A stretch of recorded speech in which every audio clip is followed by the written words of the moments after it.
चेहरा छान जर तुम्हाला करायचा असेल, चेहऱ्याला छान ठेवायचं असेल, गोरं गोमटं ठेवायचं आहे, अगदी एकदम सुंदर दिसायचं आहे असं वाटत असेल तर आवळा ज्यूस तुम्ही घेऊ शकता. आवळा मार्केटमध्ये मिळतो, काही वेळेस इकडे झाडांवरती पण असतो. आवळ्याने इलास्टिसिटी चेहऱ्याची चांगली राहते. म्हणजे जे काही तुमचे हे राहतात ना, काही जणांचा खूप ताणलेला असतो पण ड्राय पडलेला असतो, व्हाईट झालेला असतो, एकेकाचा खूपच लूज झालेला असतो, सुरकुत्या आलेल्या असतात, तर ते सगळं चांगलं राहायला मदत होते.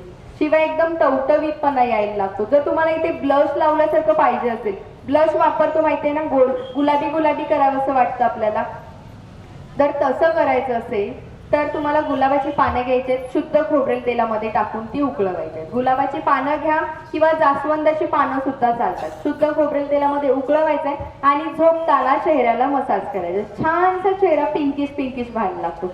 गरजच नाही ब्लीच करायची. आणि फेशियल केल्यासारखा चेहरा पाहिजे असेल, सगळे करू शकतात ना. मगापासून मी जे उपाय सांगते ते पुरुषांना सुद्धा आहे, अगदी कितीही तुमचं वय असो.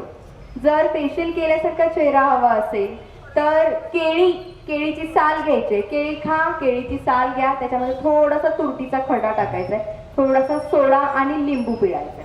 हे सगळं एकत्र स्मॅश करून चेहऱ्यात छानसा धुवा. हवं तर आधीचा फोटो काढून घ्या, जर तुम्हाला फरक बघायचा असेल फोटो काढून घ्या आणि तो लेप लावा. एक 15 मिनिटं तो लेप ठेवा आणि मग तो धुवून टाका.